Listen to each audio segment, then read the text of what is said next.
Sari twagarutse kuri wa muyoboro mugari wacu wa YouTube aho tuganira ku bintu bitandukanye by'umwihariko twibanda ku cyo gusana imitima cyangwa se kugarura abantu muri mood especially muri iyi minsi yo muri ibihe igoye aho usanga abantu bagorwa no gukora cyane ariko umusaruro mbumbe ugasanga ntawo.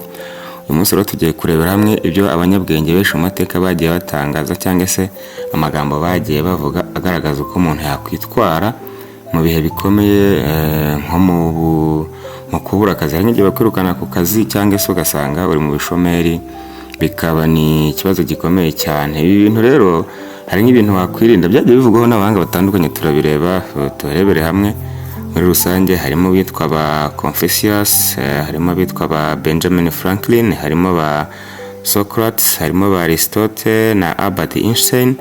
Ndabona ari byo bitanu by'ingenzi tugirwaho inama. Muri ibyo harimo nko kwiheba no gutakaza icyizere. Ibi ngibi byavuzweho n'uwitwa Confucius, yaravuze ati ntacyo bitwaye kugenda buhoro, icy'ingenzi ni uko udahagarara. Bisobanuye iki?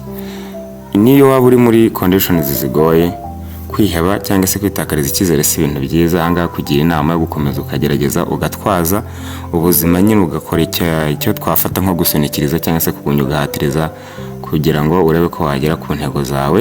Ubwo kwiheba rero no gutakaza icyizere ni ibintu byo kwirindwa cyane, kuko bijya bibaho ugasanga umuntu wenda arakubiswe n'ubushomeri bumumere nabi, wanashaka ukabona ni ibibazo bikomeye cyane ku buryo uvuga uti birandenze, noneho aribwo ushobora kwiyahurira mu bindi bintu bitandukanye, ukaryama ukabura ibitotsi cyangwa se n'izindi stresses zikakwataka. Ugasanga umuntu ahise yiheba akavuga ngo ntabona inzoga sinzaryama ngo nsinzire, ntabona itabi sinzaryama ngo nsinzire.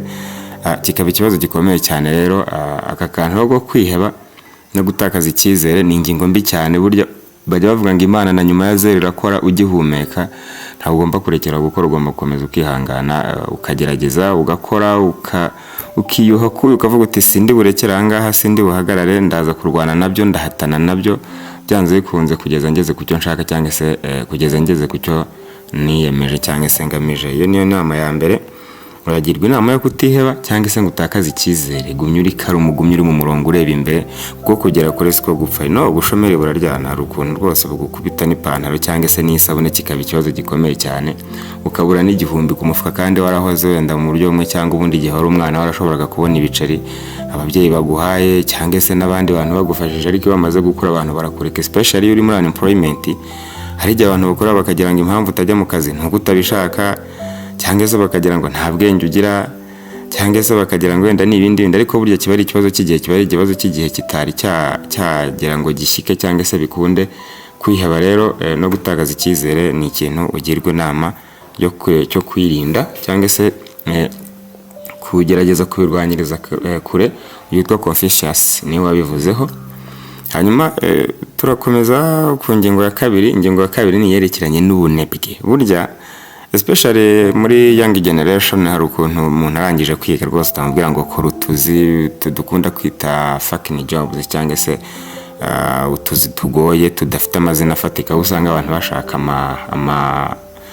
ama white collar jobs, bashaka utuzi two mu biro, kwicara mu biro bakaba bameze neza, bambaye amakoti, bambaye amasuti, basa neza. Ugasanga rero ubunebwe buramwatatse, umuntu arazinduka mu gitondo yicaye straight, wenda ndabyumva ku muhanda naho hari amahirwe ashobora kuba gusanga, ariko uko wicaye wibuke ko utari mu turimo tw'amaboko.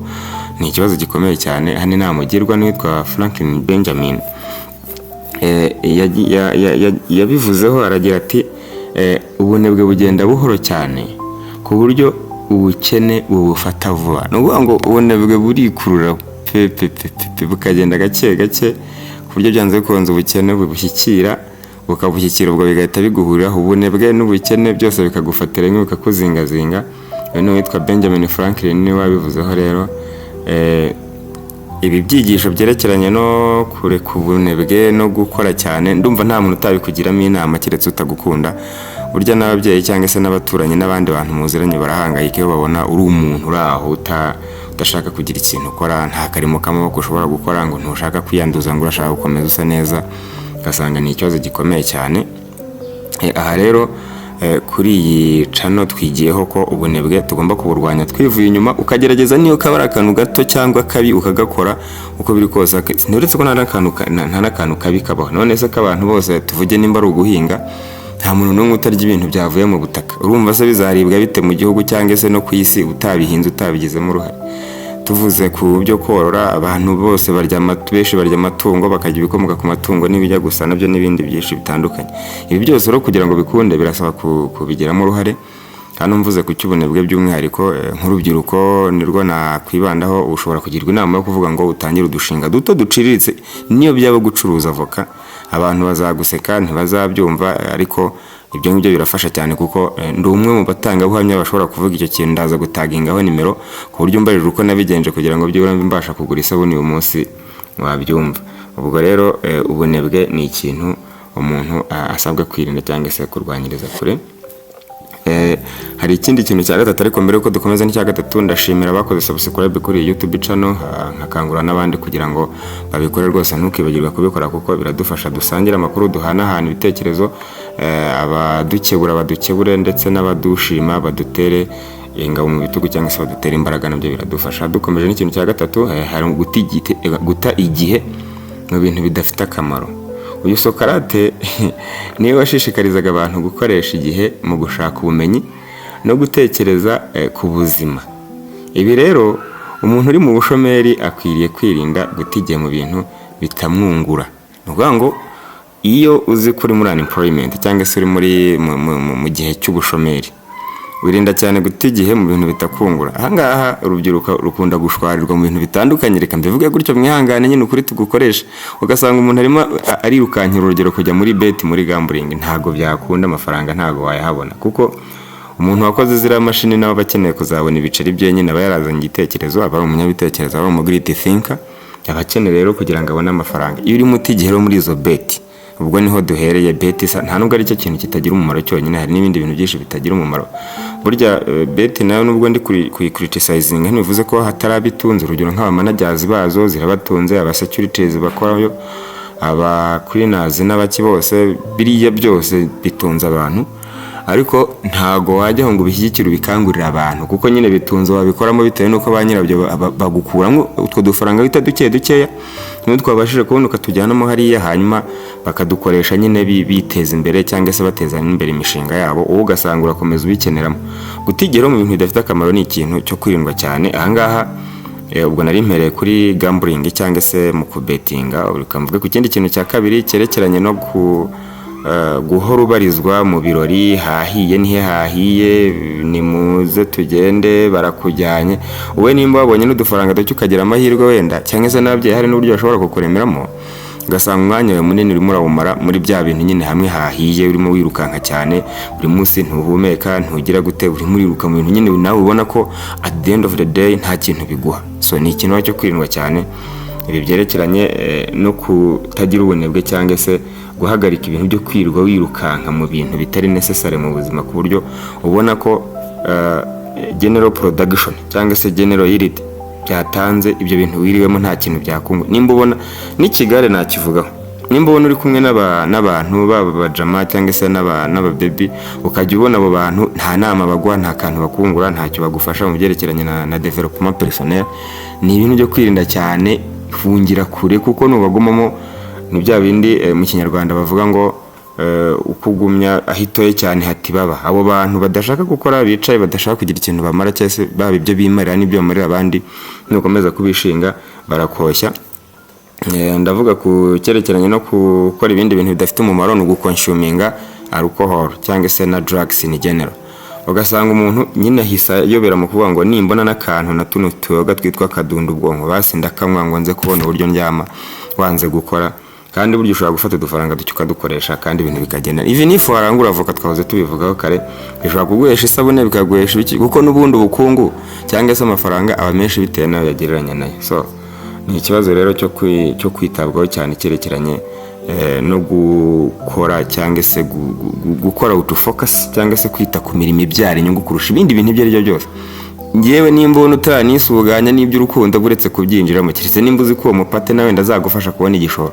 Ariko niba muzanye nk'umukonsomateri mu buzima bwawe, hunga irukanka muhunge, kuko nimba uzi yuko hari utuntu ugishyira ku murongo ukishakisha kandi umuntu muri kumwe akaba akeneye ibintu ibi n'ibi byose ukabona utazabyafodinga ngo bimuhe, aho kugira ngo wirirwe wibariza umutima ujye niruka ngo yabyatse abandi yagize ati hunga irukanka bubiretse ejo bundi numara kubona ibiceri cyangwa se bamaze kwisuganya ibintu bizasubira mu buryo. Ubwo rero gukora imirimo itagira ikintu ibyara cyangwa se itungura ni ibintu byo kwirindwa cyane. Iyo nama ni Socrate wayitugiriye. So reka dukomeze twihuse n'uwa kane cyangwa se n'ingingo ya kane.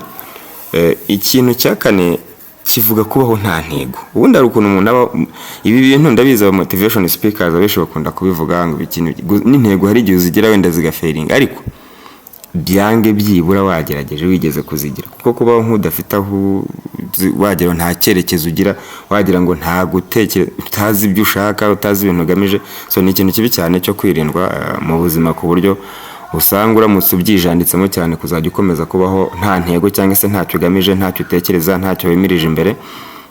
Ni ibintu bishobora kukubangamira cyangwa se bikakuzironda, ku buryo bigukurura na twa tuke wari ufite bikarangira ushaje utakibasha no kudukontrolinga kubera ko wabayeho nta ntego cyangwa se ntacyo ugamije.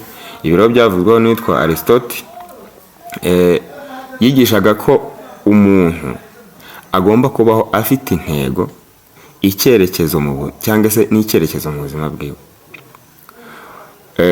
Ibi bintu yabyikijeho cyane, abyitaho. Nubwo waba utarabona akazi cyangwa se uri n'umushomeri, ugomba kumenya icyo ushaka, kugeraho no gushyiraho gahunda igufasha kuhagera. Ni ukuvuga ngo hari ahantu byanze bikunze uba ugomba kugera, cyangwa se mu buzima ntago wakicara ntiwararama ngo bizakunde bizavemo. Urumva ugomba kubaho byanze bikunze uvuga uti ndashaka kugera hano, cyangwa se ndifuza kugera kuri iki n'iki mu buzima bwanjye, ku buryo ubyitaho byonyine rwose, ukabyitaho byose rwose, ku buryo ubishyira imbere ukavuga uti icyo ngamije cyangwa se icyo ntekereza, icyo numva, icyo nshaka, byanze bikunze nzakirwanira kugera ku mwisho. Kugira ngo tubibutse ko iyi YouTube channel ari nshyashya, mudufashije mwakomeza gukora subscribe, mugasharinga ibyo turi gukora nimba mwumva bifite gufa cyangwa se hari aho bizagera, mugaterana comment ushobora kuvuga uti ibi ngibi mwakagombye kubigenza gutya. Icyo gitekerezo turacyemera, tukanagerageza gushyira mu bikorwa byo mwatugiriyeho inama. Ikindi kandi ushobora no gutanga igitekerezo kivuga kiti wenda courage, turabashyigikiye, something like that, twabyishimira rwose. Murakoze cyane. Hanyuma dukomeje n'ikintu cya gatanu rero. Cya gatanu nacyo ntabwo cyoroshye, cyo ni gihatse byose. Gihatse byose ni ukuvuga ngo ni ukubaho utiyongera mu bumenyi, ukamera nk'aho utagikura cyangwa se nk'aho wahagaritse. Ubundi urabona niyo mpamvu bavuga ngo isi ni ishuri, kuko uhora uhura n'ibintu bishyashya, umeze nk'umuntu uri kwiga. Ubwo rero ni ikintu cy'ingenzi cyane kwita ku cyerekeranye no kongera ubumenyi, aho ugomba guhora wihugura mu buzima, mu buzima ubayeho cyangwa se no mu byo ukora bya buri munsi. Kwihugura ni ingenzi cyane. Byavuzweho n'uwitwa Albert Einstein, yaravuze ati iyo uhagaritse kwiga uba utangiye gusaza rwose. Gusaza sometimes bifata nko gusahurwa, ariko iyo ushaje warize bifatwa nk'inzu y'ibitabo. So rero ni by'ingenzi cyane ko ikintu cyerekeranye no kwiga cyangwa se gukora ibintu bishyashya byitabwaho cyane, kuko iyo ugerageje kurefreshinga mind ubinyujije mu kwiga ibintu bishyashya, n'isura ntisaza, uhora ugaragara nk'umuntu muto cyane. So nimba tugeranye ku musozo w'iki kiganiro rero, nagira ngo nguhe bonus track nk'uko dusanzwe tubigenza. Bonus track ya none iravuga iti gukora cyane ucecetse nibyo by'ingenzi kurusha ibindi bintu ibyo ari byose. Wibuke ko nubwo waba uri muri unemployment, ariko nusakuza ukavugira hejuru abantu bazakota. Banza utunganye utuntu twawe wicecekeye, hanyuma numara kubona hari umurongo dushyize wenda ukeneye audience, kuko abantu ibyo ukora byose ukeneye abantu. Rero numara kubona hari umurongo umaze gw'ibintu byawe, ubone gutangira kubipublishinga, kuko nubwira abantu ngo wenda kujya kurangura avuga kandi bakoze ko warangije university, bazaguseka bakuvugiriza induru bumve n'ibibazo bikomeye cyane. Nibitaba nibyo kandi nibatanaguseka nawe bashobora kuguca intege ku buryo utabijyamo. So ibyiza rero hari ibintu biba ngombwa kuko rucecetse, ababyumva bakabyumva, batabyumva bakarorera. Iyo usucceedinze usanga rwose abantu baragusanga, ntago babura kugusanga, kuko kuri iyi si uko bigenda, abantu iyo ntacyo urageraho bashobora kukunyega mu buryo bumwe cyangwa ubundi, ariko iyo umaze kugira ikintu ugeraho baragukurikira. So rero bonus track iyo ngiyo ni ukuvuga ngo banza utegura ibintu byawe ucecetse, utangire kubishyira mu bikorwa ntawe ubwiye.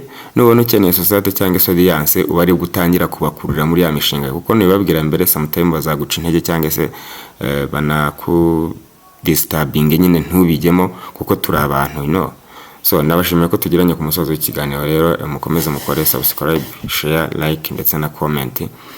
Murakoze cyane.